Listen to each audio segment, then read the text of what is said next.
I started choosing the path of most resistance to prepare myself for the journey that was coming my way. And you realize through hard work, you can outwork anybody. This is MongolianMindset, and today we're going to be doing a very requested person, David Goggins. I mean, there's too many people requesting him now, so we're going to go ahead and do him for you.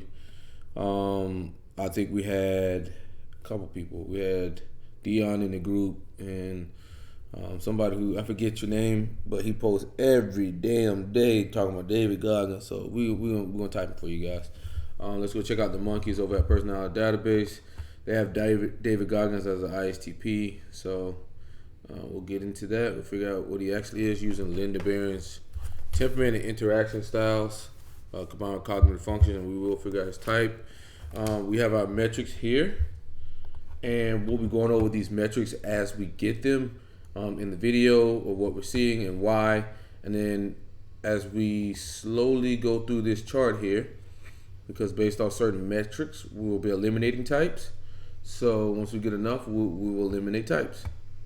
We usually do 5. So once we get 5 points or something, then we're gonna eliminate, unless it's like something that's like, is this person direct or informative? You know, if they're direct, that means they're specific, concise, to the point. If they're informative, that means they're beating around the bush, they're taking a passive role, they're kind of like talking away when they talk. They're not very forceful, they're giving extra information, that type of thing. So let's get into it. And we are still doing the free typing sessions by us. Like I said, people are charging hundreds of dollars. We're doing this shit for fucking free. So go ahead, all you have to do is subscribe to our channel, and join our Facebook group or Discord and message our moderator Cody with that availability. So for people that want to do like more privately things, if you join the group and you show me your start when you join the group, take a picture of your when you join the group, and send me after a month of you being in the group and being active, and we'll do a private type of session with you. If not, you got to be on camera. But let's get into this, and comment below what you think David Goggins' type is. Is he an ISTP? Do you think he's ISTP? Let's see. I'm trying to build people up. I'm trying to armor their mind. I'm trying to get them the belief, because this world we live in is tough. It will beat you down. The world and the life that we live in is the ultimate competitor. It will try to take you out. It will find your weakness and it will just hammer you. If I can help you build belief, build confidence. Okay, so it's talking about helping people. Okay, so it's going to be FE. So we're going to go ahead and hit them for TIFE because that's on the axis. So when we talk about TIFE, TI is about understanding and applying a logical framework to something. They usually say if this then that statements, and FE is understanding other people's values, understanding taking on other people's needs, wanting to help people. That's going to be more of an FE approach to things. You know, if that's his main goal. You know, they also show empathy, and if things happen, they usually show guilt and not shame. Shame is usually attached to FI. Guilt is usually attached to FE. To the point where also self-deprecating would be FE as well. Nothing can hurt you because you know exactly who you are. David Goggins, welcome to the show. Hey man, I appreciate you having me, brother. Thank you. Thank you for being here. Where have you been for the last 4 years? You've been jumping out of helicopters and fighting fires, and what have you been doing? Well, I did that last year. I guess this year I did that, but I just do me, you know. I'm out there running, working out, and just trying to find out more of what this is all about, trying to find out more what I'm all about. So that takes me getting away. You know, I'm not about even doing these podcasts, man. So nothing against you, but I'm not about all this stuff. I'm not one that likes to hear himself talk a lot. I'm about action, and action means less talking and more doing. So we just define action there. So I'm gonna hit him for another one. What's the definition defining TI? TI likes to define. That's where I've been. What is that smoke jumping stuff? So basically, it's you know about wildland firefighting, about when the forest has fires. There's a lot of times there's roads and there's access to get there. So these, you know, whether it be a hotshot crew or whatever, these different crews who come in by vehicle, they can get into the fire that way. What a smoke jumper is you can't get a vehicle into that place. So that's extra information, a lot of it. I'm going to say we're going to put an asterisk aside, informative. We're not going to submit it, but that's a lot of information. It is a spot where it's tight. There's no vehicles. There's no access. So they'll send us in there, smoke jumpers, jump out of airplanes, and we'll land in these really tight, small drop zones with all of our gear, and we'll put the fire out. How do you take water in? We jump out. So everything is... Hang on. You're jumping out of a... airplane, parachute. With backpacks of water, like a camel pack type thing? So we'll jump out. We'll have this, it's called a ditty pack. And it sits in, it sits like by your waist, Yep. on your legs area when you jump out. And that has a lot of your gear. But what happens is once you jump out, the aircraft will go lower and it will push out all the rest of your gear. Your water pumps. Oh, and that'll get airdropped in with its own little parachutes. Right. Got you. So a lot of our main gear gets dropped into us. And then we're out there for several days until the fire is put out by us and only us. That's insane. It's insane, yeah. Why do you do that? Well, when I left the military, I'm always looking for more. I'm always looking for what's the next thing for myself. How can I grow? And that right there was the next thing for me. I didn't want to sit back. How can I grow? I can say that's progression there. So a progression mindset. I can, just enjoy my retirement from the military. There's no growth in that. So I decided to go out and do this. So you jump out of an airplane. It's all about progression there. Even in that one little snippet we played, he did talk about the journey of things. Mm-hmm. With a team, you get your kit also parachuted out of the back. Mm-hmm. You're now in the middle of an area where there's no evac, there's no vehicles that can come and get you. Mm-hmm. There's a fire. Mm-hmm. You need to put the fire out, and you don't stop until you're done. That's it. Sometimes there is a way to get out, but a lot of times it's just, if someone gets hurt on the jump, a lot of times we have to build, like cut down a bunch of trees so a helicopter can come in, land, and get them out. So we are the only access. We have to save ourselves. So a lot of times we are the team to get us in and to get us out. What was the longest mission exercise that you did? I think the longest one I did was 7 days. So. And what's the sort of daily routine? Are you sleeping? Do you get much sleep at all? No, not really. So what happens is, and the thing about being in Canada, so I do this out of British Columbia. So what happens is there's a lot of daylight. When I'm out there, man, there's a lot of daylight. In the middle of the summer when it's That's hottest, right. When you've got tons of okay. That's right. So there's not much dark. So you're basically working a lot of hours. So, and then when it gets dark, you're actually working through the nighttime. And then you get a little rest and you wake up and you're at it again. And then when the fire's out, you patrol the fire, make sure there's no more hot spots, make sure everything is black and wet, because we literally wet the whole area down. So there's no hot spots. And then when that's all done, we'll demob, which means we'll clean up all the stuff, all our hoses. We'll pack up all our stuff, and then we'll get out of there. Did you ask to be paid for this? I get about, I think the pay is about $12 to $15 an hour. So, and what's funny about it, man, like when I first started doing this job, people didn't know that, I'm actually successful in business. And then it realized that I was like basically turning down millions of dollars to do this job, and they can continue thinking it. To make $15 an hour. To make $15 an hour. So yeah, but. All right. So can we just say he's not interest based, because no interest based person will most likely do a job for $12 to $15 when they can do $1 million. Like I said, for me, the whole money part of it, it's not what it's about. I'm all about that growth, and that growth isn't in these massive paychecks for speaking to corporations, stuff like that. The growth for me is in that $12 to $15 an hour when you're out there, and he's all about growth. He's progression. It's like 20 degrees, and you're freezing your ass off, and you're thinking, you know what? I don't need to be here anymore. And you start questioning yourself why you're here, and there's a lot of growth in that. Oh, what is he talking about there, ladies and gentlemen? He's talking about growth in suffering. Does that sound fucking familiar? Growth and fucking suffering. That's SI. And we know there's one type that loves to push their suffering. There's a couple types, but there's one mainly that's informative in a TI user that loves to push suffering. Oh man, look at him. I already know your Enneagram, buddy. Why did you decide to release another book? What was undone with the first one? Well, the first one was basically a bachelor's degree with the mind, is how I look at it.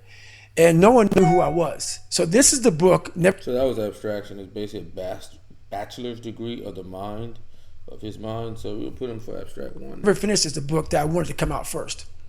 But how am I going to get so deep into something when no one knows who the hell I am? So first, I have to give you some backstory on who the hell David Goggins is. All right, so he's talking about the progression here. Okay, so the difference between outcome and progression is highly focused on the process and the how-to and how things move. They're more focused on the journey and not the end product or the destination. The end product or the destination is outcome. He's not talking about outcomes here. He's talking about progression here, how things move through a sequence. David Goggins is progression. So we're going to go ahead and take progression and segment that because we got 5 points for that. So we got progression here. So with that being said, all of the outcome types are eliminated based off the chart. We go here, type in chart. So INFP, ENFJ, INTP, ENTJ, ISFJ, ESTJ, ISFP, and ESTP are eliminated because they are outcome driven. They're looking at that end product. They're going to talk about the end product. Everything they talk about is going towards the end product. So let's get into it. I got to beat these terms home because people seem to have a hard time understanding them. Credentials. That's it. And so I got some basic credentials out there. And now I can dive in more because most people think I'm just some animal who runs and yell. I don't know what other people think. That'd be attached to TE.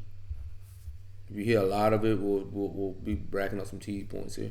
And just says fuck and motherfuck all the time. And that's nowhere near the truth. That's maybe what they see in a 1 minute video. And that's what people believe.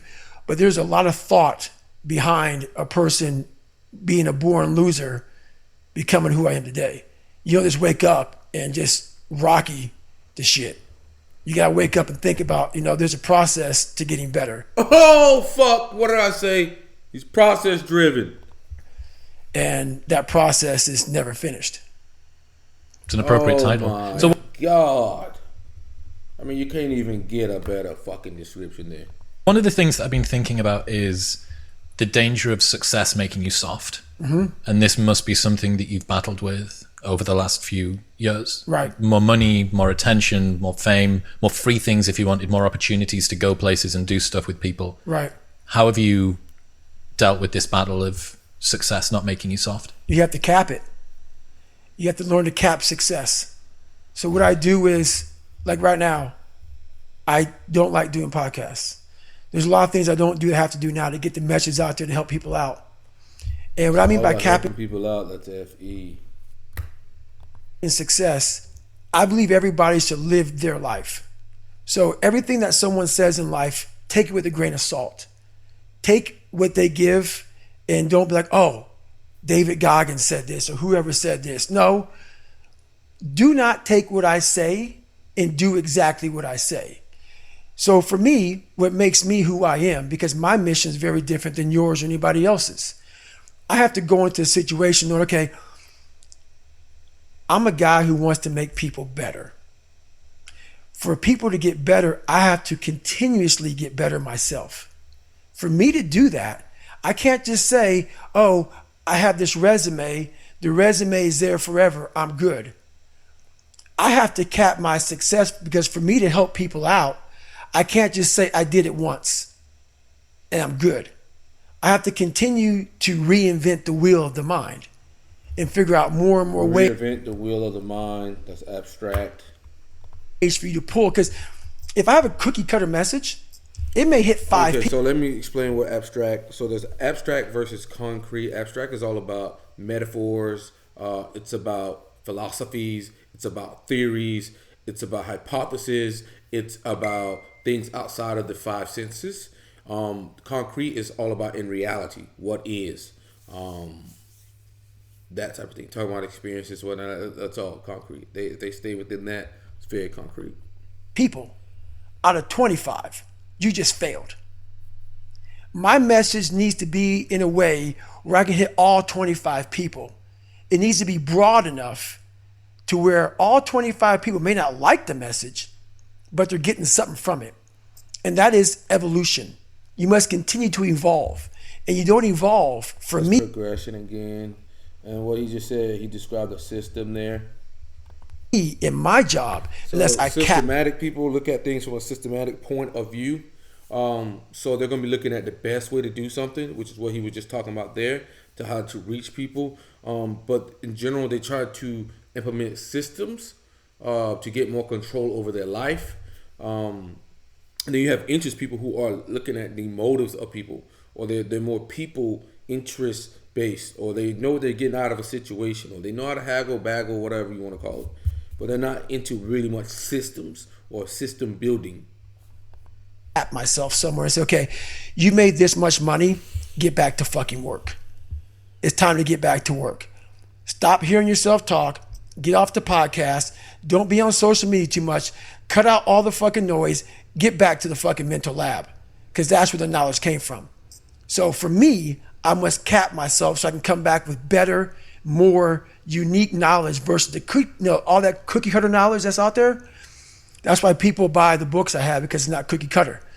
It's real knowledge. The other thing now is he's talking about his knowledge here and how it's different than everybody else. He's critiquing other people, referencing shit. That's TI, okay? And that's his TE critic coming out, okay? TE critic will destroy your sources. I don't give a fuck what they are. Give TE critic enough of it and they will destroy them, especially an ENTP. Especially. ESTPs kind of do it, but it's kind of in a...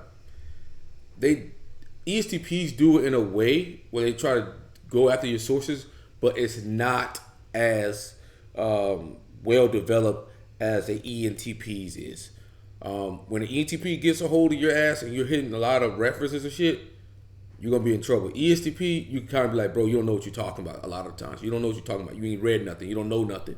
You could really grind them out with it. But ENTP, they usually get on your ass. When you first started, you were a lone ranger. Right. Nobody really knew who you were outside of some obscure endurance places and half-heard truths of these weird myths. Right. But now you've got people's expectations layered on top as well. So not only have you got to deal with success potentially making you soft, so you've got to cap that. You've got to say no to more money and opportunities and cool people. Right. You've also got this extra layer of expectation that's coming through from other people too. And I think that the reason why I say that is because NTs have a core need of being competent in whatever they do or whatever they talk about. They really care about that. SPs, not so much. They don't really care about that. They prioritize freedom more than anything. Okay, that's a core need of them, is freedom. Talk about trained humility. NTs is mastery and competency. Right. In the new book too. I've got to presume that fits into this equation. Right. It fits in big time. And that's one big reason why I do fight fire. Because all the knowledge for myself comes from that place. It doesn't come from the place of success.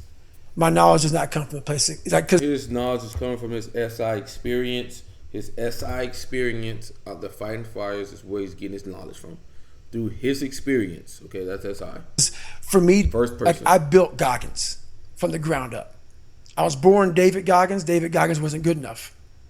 He was a scared, bullied, abused kid who struggled in life. And that kid, whenever something got tough, no matter how hard I trained, no matter how ready I was, whenever something got tough for me, David Goggins, the real David Goggins, would come out and he would quit. So I realized this over a period of time. So I had to build Goggins. And in that process, I had to go back to that mental lab.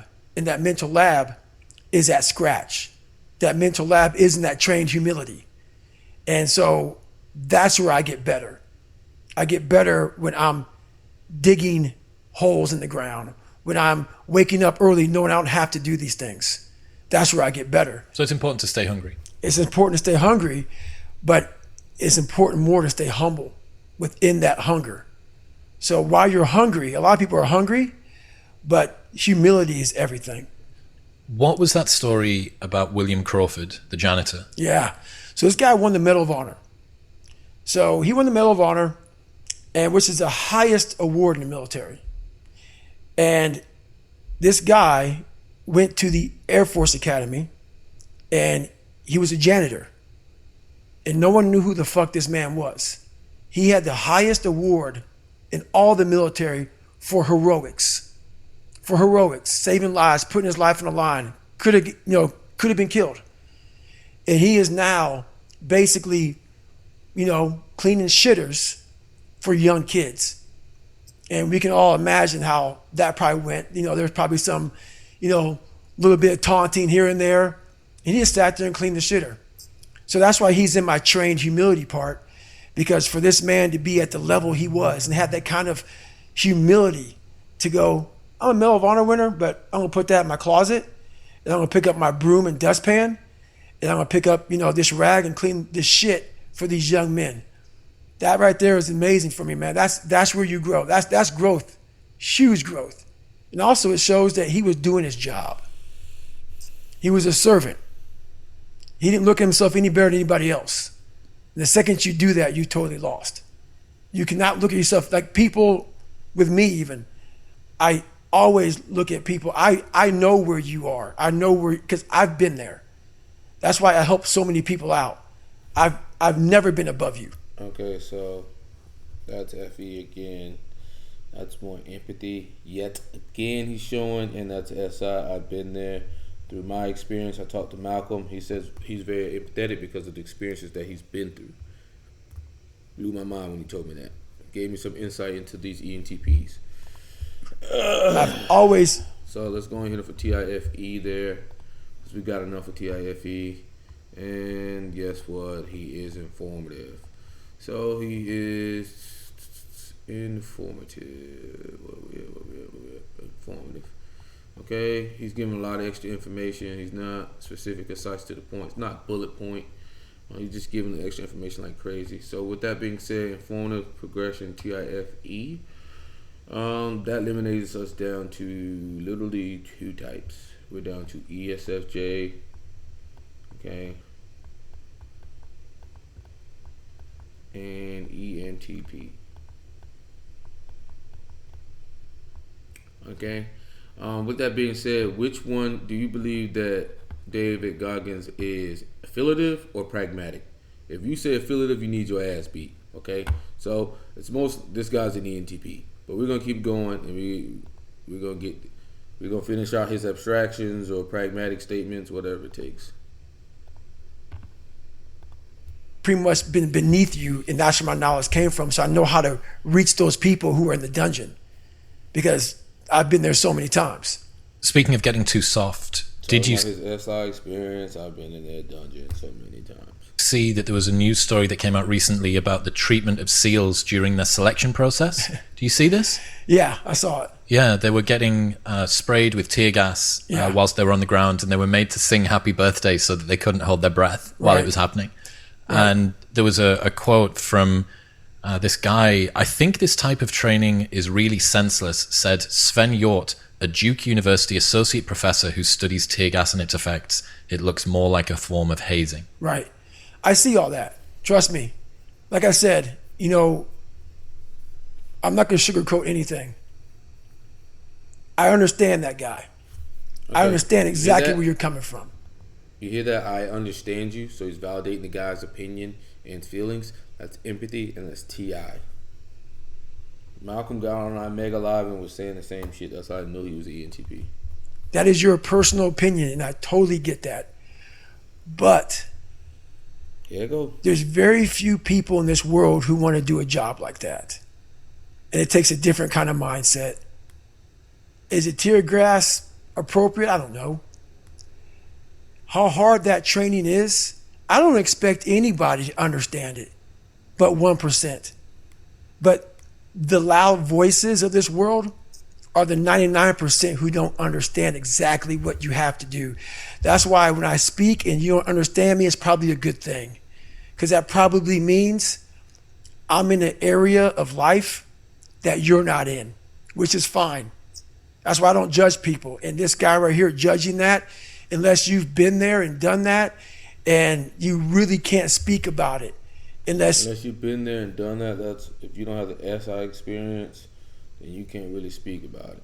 You're in those situations that are so hard that it takes a special human being to get through them. I think it's the same kind of feeling that I get when I heard about Elon Musk telling the employees at Twitter, we're going to ask you to work harder than you've ever worked in your life. Yeah. This is a place, Twitter is now a company where people can go if they want to be in the top 0.0001% of hardworking programmers and software developers on the planet. That's right. And everybody was up in arms. This is unbelievable. We're going back to this old version of capitalism where the worker is being abused and used and thrown away. What they didn't account for is that there is a non-insignificant cohort of people for whom that's their dream. That's right. People who want to be able to get up on a morning, having gone to bed 4 hours before, and can contribute to some sort of progress that they think, this is what I'm here for. Yep. And it's the same with the SEALs. If you're not the sort of person that is built to go through selection, it's like speaking a different language. That's it. And that's why I don't try to convince people otherwise. I understand that why you're confused. I understand. STI. I understand why you say things like that. I'm not saying anything bad about that. I understand it. But also, what you don't understand, what you fail to understand, is the other side, that you need people like that. The other side, come on. You need the Elon Musks.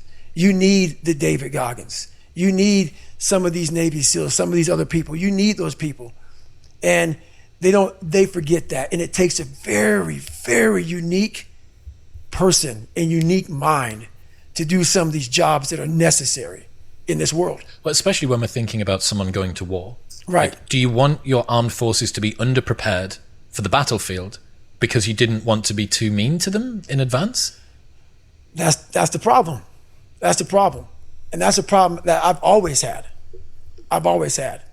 Is that right there. Is that with even some of the most trained people in the world fall back on that. It's easy to talk about. Like I said, when you go through it once, it's a perishable skill. Hardness, mental hardening, mental toughness, it's a perishable skill. Just because you went through some training once and you got through it doesn't mean it lasts fucking forever. And that's where most people hated me in my life, because I realized that. You don't just say, oh, I got it, I'm checked off, I'm good for the rest of my life. That's why you have recall. You recall on fucking everything. And you definitely must recall when it comes to the mind. That is one of the biggest requalifications you must have. And when you're at that level, you got to recall every fucking day, not once a year. One of the other things that you did to stop yourself from getting soft was running the Moab 240. Yep. Talk me through that experience. So I hadn't run a 100-mile race, and I think it was about 6 years. I had some heart surgeries. I had maybe some questioning in my mind about, I call it part-time savage. I started kind of going through this. I started getting, a little bit injuries, a little bit of this, a little bit, things that back in the day never slowed me down. So when I got my head out of my ass and realized that, hey, we have more left, we can still push harder, we're not there yet. I realized, talking to a guy named Cameron Haynes, who did this race, 240-mile race. And I was saying, I go, is this the new level? Is this the new push? So when I decided to do that race, it was in the back of my mind, like, man, I've really become an expert at running 100-mile races. So for me, this was the new level, the 200-plus mile race. And what was so amazing about that, as you probably read in the book, I had a hard time the first time doing it. I came back and did better. But what's amazing about the human mind is that it becomes your new norm. Like, to think that I can run 200 miles, 240 miles, and that becomes like running 50 I never thought that was possible. This is why I'm always pushing that limit, because I know that with not knowing what's possible, that's abstract, dude. He's abstract. Okay. In pushing these limits, there's always more. Abstract people don't believe in limits. So I end up doing almost like back-to-back 200-mile runs. When the 200-mile race, 240-mile race was hard at once, it became something that was very easy after I figured it out. So that's why that happened. Well, you got lost on the first one. Oh, yeah. And then you went to bed and woke up halfway through the night and nudged Kish and said, how long have we got left until the end of the race? But because you hadn't completed the official route, you couldn't go across the official finish line. Yeah. So you ring your race pacers, some of whom had gone home. Yep. What do you think? It's So 3 a.m. and you're ringing people saying, you know that race that we just finished because of health problems? Right. Can we go back and finish it? So the crazy thing about that, in that spot, so I got lost the first time. I got seriously sick, was off course. So basically, I bed down about 12 hours. Then I got back in the race. So I was still part of the official race now. Okay. So the first time I got lost, I got sick, got lost, got back in the race after 12 hours of being out of the race. So now I get to about 200 and some odd miles, and I'm sick as hell. Can't breathe, high altitude pulmonary edema, totally jacked up. And now the doctor tells me, if you get off course now and you go to the doctor, you won't be able to come back and finish the race. So I had to make a call. Like, you know what, I'm pretty messed up, got off. So this is where you're talking about. I'm literally laying in bed and I'm feeling better. And I thought, honestly, I swear to God, I thought that someone was speaking to me. I thought it was Jennifer. It was like, you're not done yet, motherfucker. And I'm like, what the fuck is this? It was actually probably my subconscious saying, get your ass back out there. So I wake Jennifer up. I'm like, hey, how much time do we have until the cutoff? I know that I'm already, DNF'd. So no matter what happens here, I'm not going to be an official finisher of this race. This isn't for glory. No. This is now for the fact that you can. So either you can sit here and not and think about that for a whole year until you come back here and do this, or you can go out there for yourself and take some kind of pride in knowing that you could and you did. So basically, I wake her up, how much time left? She goes something like, I don't know what it was. What did you say what time was? Like, whatever. And half my crew had left, and there's 2 people there. I woke them up. They were getting ready to get on a plane. I said, look. This is also pragmatic, okay? This is pragmatic. He's very pragmatic, okay? We know this. It's David Goggins. Can you guys help me out? I have 40 miles to go. I'm going to have Jennifer drop me back off. So the pragmatic means is that the individualistic mindset, they believe in their own freedom. They don't like roles to be assigned to them. They are contrarians. They don't care as much about cooperation. Cooperation is affiliative. Affiliative is interdependence. It's all about unity and things like that. He's not that. David Goggins doesn't care about that. He cares because he's an FE user, but it's not going to get in the way of what he wants to do. At the spot where I left, I want to finish this fucking race. And I couldn't cross the finish line because I wasn't an official finisher. So I ended up finishing on a road by a telephone pole, and that was my official finish. It ended up being like 255 miles. But it's one of the best races of all time because we're going through it fast. But all the fucking times that I was like, I'm not going back. And I went back. I'm not going back. And I went back. I'm not going back. And I went back. It showed me even more of what we have as humans. If we're willing to go there and we're willing to push that extra step. And like I say, I always tell people, a lot of people, man, how do you do what you do? At the end of the day, I ask myself one question: can I take one more step? And usually the answer is yes. So if you can answer that question and not take another step, that is real failure. That is real quitting. So a lot of people can take one more step, but they choose not to. I don't know if you can take 2 steps. You got to answer that question after you take the first step. But I can always take one more step. So if I choose not to, that's on me. And I got to live with that. Does that link in with the 1 second decision? Yes. So the 1 second decision is I had to live through that 1 second decision several times during this race. So this race took me 100 and some hours. Okay. And this is what people don't get. For you to finish that race, even though I DNF'd, I still finished in the time. So there's a lot of pride in that. If you're 100 and some odd hours, let me use Hell Week. This is a perfect example. Hell Week's 130 hours. And 130 hours is a lot of seconds. A lot of fucking seconds. And if you lose, let's say you win every second but one, you lost. It only takes 1 second for you to lose the whole thing. So the 1 second decision is just that. You're in a situation where life is sucking.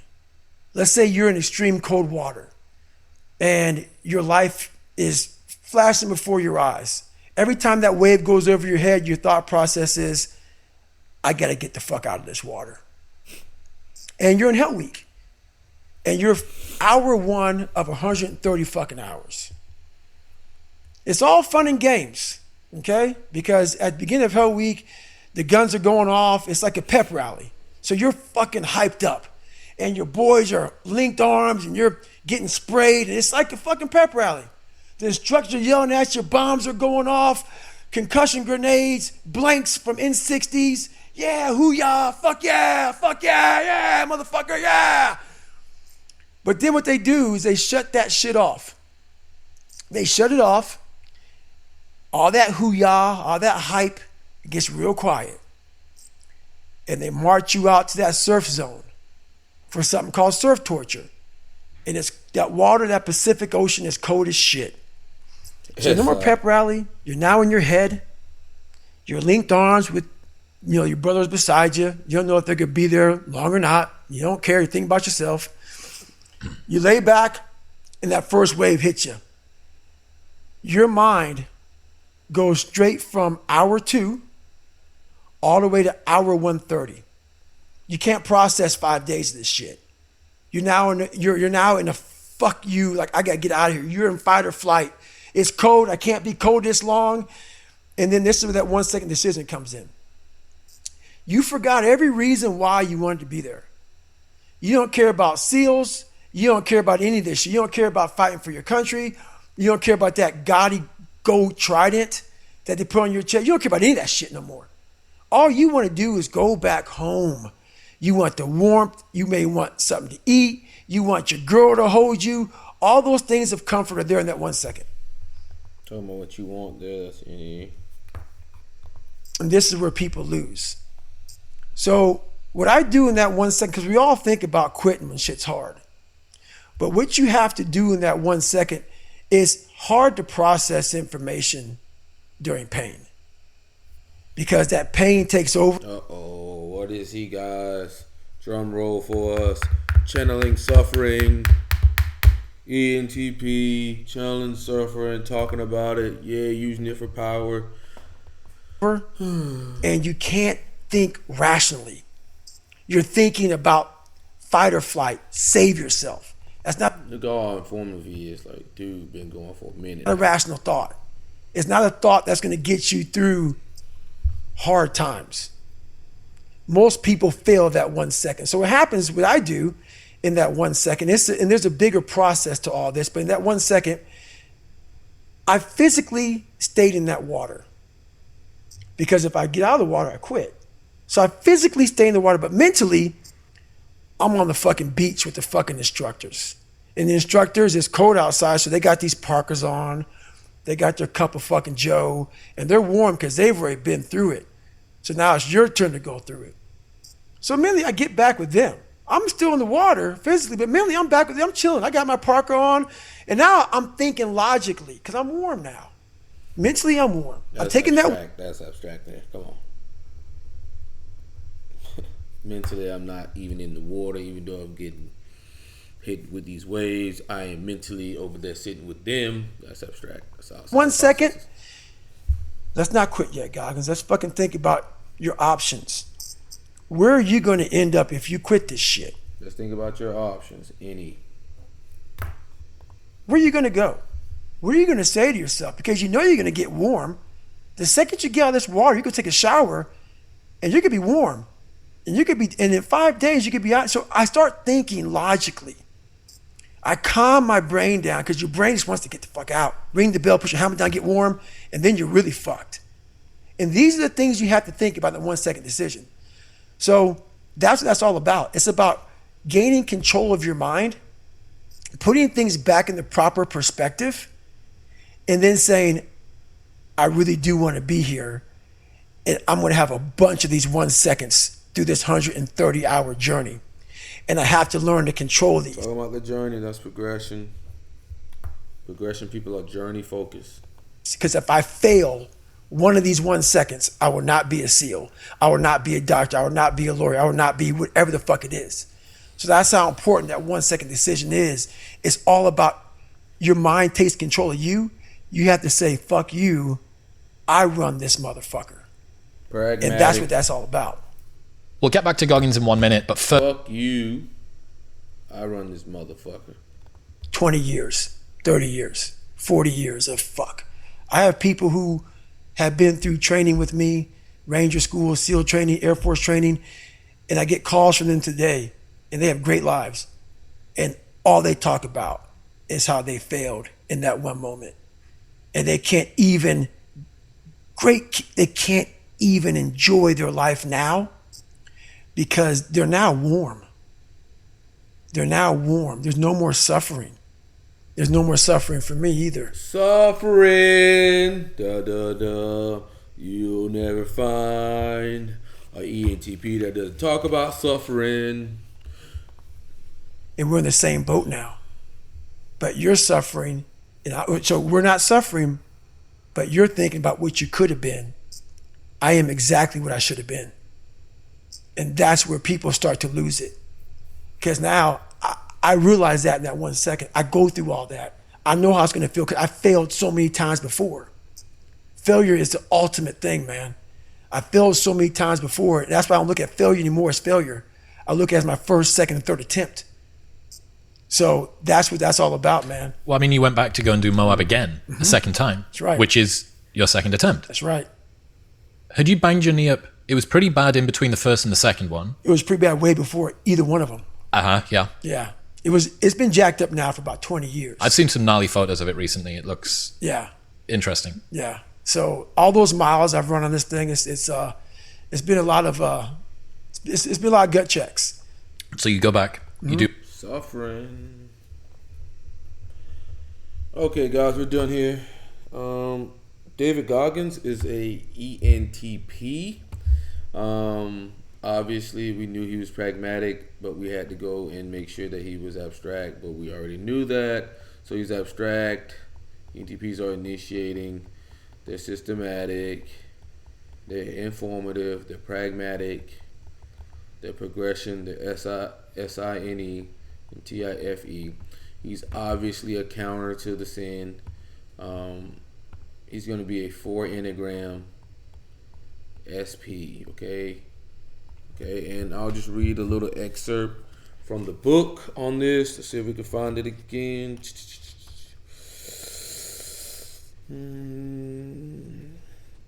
I really got to stop making fun of ENTPs. I really do. The mama suffering. I love you guys. Let's see. Okay. Let's find it.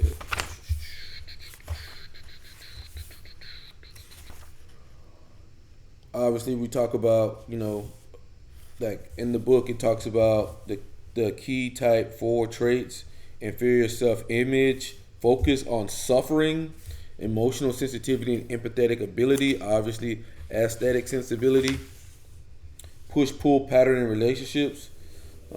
So let's go to the subtypes, okay? So it's called tenacity, okay? It's called self-preservation 4. It's called the counter, and it's termed tenacity. So the self-preservation 4 is the counter type of the 4 subtype, and so may be difficult to identify this person as a 4. Although this 4 experiences envy like the other 4s, they communicate the envy and suffering to others less than the other 2 4 subtypes. Instead of talking about their suffering, these 4s are lone suffering in the sense of learning to endure pain without wincing. Obviously, he was just talking about his fucking knees, disgusting, but it clown keeps running on it. But let's keep going. These 4s are stoic and strong in the face of their pain. Oh, does that sound like David Goggins? Yes, it does.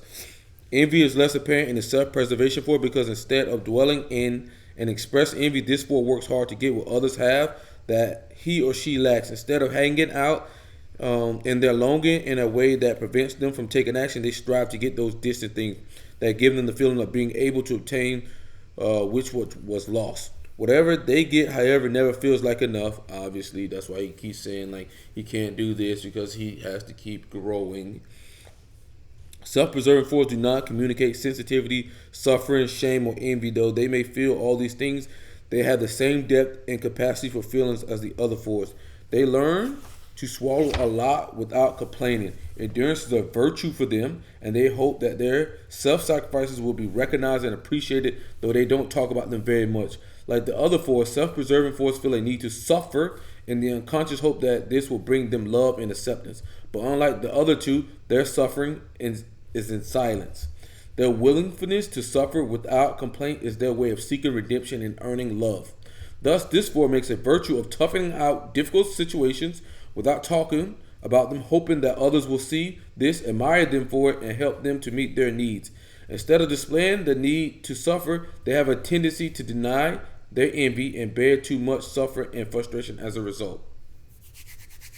As Naranjo explains, the other 2 4 subtypes are too sensitive to frustration. They either suffer too much or they make you suffer too much as a compensation for their suffering. So you have the other 4s. It's called the social 4, and that's the one that's kind of like Kanye West. They're kind of always talking about the suffering. And then you have the sexual 4, and they're gonna make your ass suffer. Okay. The self-preserving 4 subtype is the counter-type 4 because they go to the other extreme, developing a high capacity to internalize and bear frustration. They make a virtue of resistance to frustration. Self-preserving 4s demand a lot of themselves. They have a strong need to endure, so they develop an ability to do without. They put themselves in situations that are tough, a la $12 an hour, $12 to $15 an hour to be out there in that fire shit. They test and challenge themselves. One of my clients with this subtype says that she throws herself into the fire. I mean, that's metaphorically what David Goggins is doing. These 4s have a passion for effort. They engage in intense activity and may often appear strained and tense. They may experience distress if their activity level slows down. Obviously, he doesn't like when his activity slows down. And they can be compulsive about making efforts to achieve what they need to survive, even if those efforts don't take them anywhere. In some cases, they may not even know how to live without the stress and pressure they put on themselves. A la David Goggins. That's why he's always doing this crazy monkey shit. 200 miles. All this shit. They don't allow themselves the experience of living in or from their fragility. Just as the counter type self-preserving 3 wants to be seen as successful but displays humility about the work they do because they believe outward displays of vanity makes them less worthy of respect, self-preserving 4s internalize their suffering and strive to get what they want in a more autonomous way than the other 4 subtypes.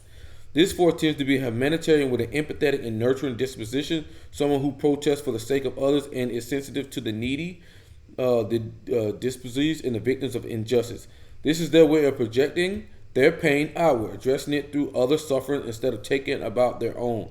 They try to take care of others' pain or work to ease the suffering of the world, so they don't have to fully deal with their own suffering. Okay, so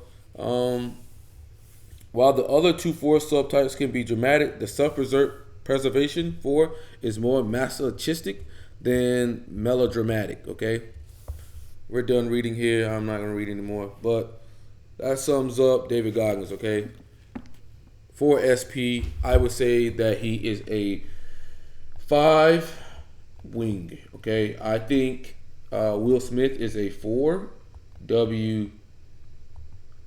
Okay, David Goggins is 4W5. Okay, With that being said, this is Mongolian Mindset. Like, comment, subscribe. Tell me what you guys thought David Goggins was. The guy's a fucking monster. But this is Mongolian Mindset, and we are